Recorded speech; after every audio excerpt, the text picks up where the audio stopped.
Welcome to a Grace Digital presentation. In this video, we shall be discussing the topic, Follow the Old Paths. Where do you begin when it's your desire to leave the world a better place than you met it? When you decide to live a life that makes a huge difference, where do you receive inspiration to go headlong into the passion you can sense? The smartest place to turn to for motivation when we want to move ahead in the assignment before us is the path that others have followed successfully. Having examples to follow is arguably one of the cheapest ways to solve problems because doing this reminds us that others have crossed this same river that we are trying to cross. This principle also stands in the kingdom of God. Ecclesiastes 1, verses 9 to 11 Amplified says, "That which has been is that which will be again, and that which has been done is that which will be done again. So there is nothing new under the sun. Is there anything of which it can be said, 'See this, it is new'? It has already existed for the vast ages of time, recorded or unrecorded, which were before us. There is no remembrance of earlier things, nor also of the later things that are to come. There will be for them no remembrance by generations who will come after them." There are so many issues we are faced with as believers. However, all we need for victory or a winning life is look out for examples of people in the body of Christ that have results in that same area. Hebrews 6 verse 12 Amplified says, "So that you will not be spiritually sluggish, but will instead be imitators of those who through faith lean on God with absolute trust and confidence in Him and His power, and by patient endurance, even when suffering, are now inheriting the promises." There's always an old path that is sturdy and trusted to follow or consider, but many are quick to call those paths outdated. Jeremiah 6 verses 16 to 18 Amplified says, "Thus says the Lord, stand by the roads and look. Ask for the ancient paths. Where the good way is, then walk in it, and you will find rest for your souls. But they say, we will not walk in it. I have set watchmen, or prophets, over you, saying, listen and pay attention to the warning sound of the trumpet. But they said, we will not listen. Therefore, hear, O Gentile nations, and see, O congregation, what vengeful act is to be done to them." There's always a path to tread that some persons have walked previously, therefore our dreams are not new, and we are not helpless. All we need to do is find out who walked on the path before us, learn the principles that help them grow, and then prayerfully apply ourselves to it. Here are some examples in the Bible to learn from. 1. Abraham and Lot. When God gave Abraham the marching order to leave his family, he took Lot with him. Lot then became prosperous as well because he learned from Abraham. Genesis 13 verses 4 to 8 Amplified says, "Where he had first built an altar, and there Abram called on the name of the Lord in prayer. But Lot, who went with Abram, also had flocks and herds and tents. Now the land was not able to support them, that is, sustain all their grazing and water needs while they lived near one another, for their possessions were too great for them to stay together. And there was strife and quarreling between the herdsmen of Abram's cattle and the herdsmen of Lot's cattle.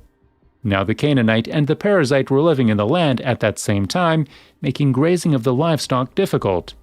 So Abram said to Lot, 'Please, let there be no strife and disagreement between you and me, nor between your herdsmen and my herdsmen, because we are relatives.'" 2. Elijah and Elisha. Elisha witnessed how Elijah parted the Jordan River in 2 Kings 2 verses 3 to 9 Amplified. "Now the sons of the prophets who were at Bethel came out to Elisha and said to him, 'Do you know that the Lord will take your master away from you today?' He said, 'Yes, I know it. Be quiet about it.' Elijah said to him, 'Elisha, please stay here, for the Lord has sent me to Jericho.' But he said, 'As the Lord lives and as your soul lives, I will not leave you.' So they came to Jericho. The sons of the prophets who were at Jericho approached Elisha and said to him, 'Do you know that the Lord will take your master away from you today?'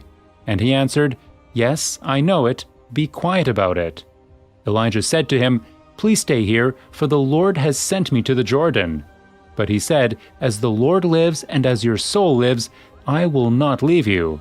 So the two of them went on.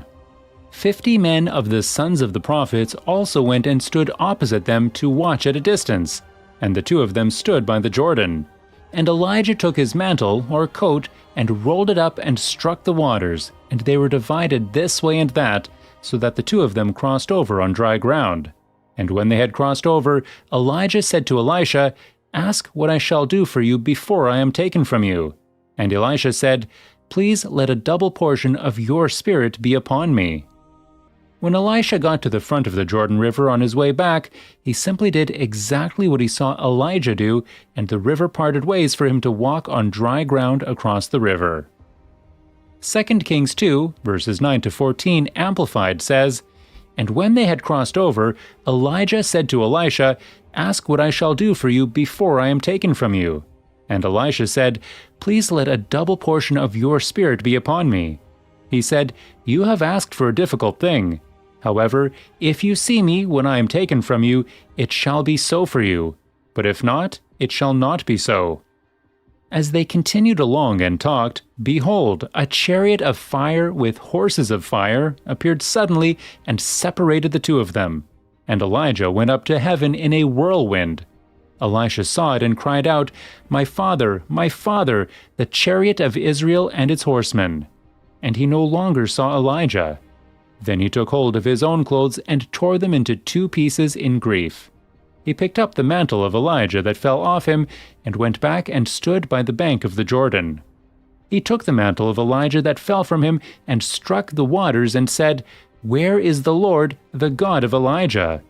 And when he too had struck the waters, they divided this way and that, and Elisha crossed over." What Elisha did validates what Apostle Paul said in Philippians 3, verse 17, Amplified. "Brothers and sisters, together follow my example and observe those who live by the pattern we gave you." 3. Moses and Joshua. Moses was the first person in Scriptures that God commanded to part the sea. This we saw in Exodus 14, verses 20 to 22, Amplified. "So it came between the camp of Egypt and the camp of Israel. It was a cloud along with darkness, even by day to the Egyptians, but it gave light by night to the Israelites. So one army did not come near the other all night. Then Moses stretched out his hand over the sea, and the Lord swept the sea back by a strong east wind all that night, and turned the seabed into dry land, and the waters were divided. The Israelites went into the middle of the sea on dry land, and the waters formed a wall to them on their right hand and on their left." After the death of Moses, the mantle of leadership fell on Joshua, and we also saw how Joshua leading the Israelites through the Jordan River on dry ground as well, because he had seen Moses do it. Joshua 3 verses 5 to 17 Amplified says, "Then Joshua said to the people, 'Sanctify yourselves for his purpose, for tomorrow the Lord will do wonders and miracles among you.' Joshua said to the priests, 'Take up the Ark of the Covenant and cross over the river ahead of the people.' So they took up the Ark of the Covenant and went on ahead of the people. The Lord said to Joshua, 'This day I will begin to magnify and exalt you in the sight of all Israel, so that they may know that just as I was with Moses, I will also be with you. You shall command the priests who carry the Ark of the Covenant, saying, When you come to the edge of the waters of the Jordan, you shall stand still in the Jordan.' Joshua said to the Israelites, 'Come here and listen to the words of the Lord your God.' Joshua said, 'By this you shall know that the living God is among you, and that he will, without fail, drive out from before you the Canaanite, the Hittite, the Hivite, the Perizzite, the Girgashite, the Amorite, and the Jebusite. Behold, the Ark of the Covenant of the Lord of all the earth is crossing over ahead of you, leading the way into the Jordan. So now take for yourselves 12 men from the tribes of Israel, 1 man from each tribe. When the soles of the feet of the priests who carry the Ark of the Lord of all the earth, come to rest in the waters of the waters of the Jordan flowing down from above will be cut off, and they will stand in one mass of water.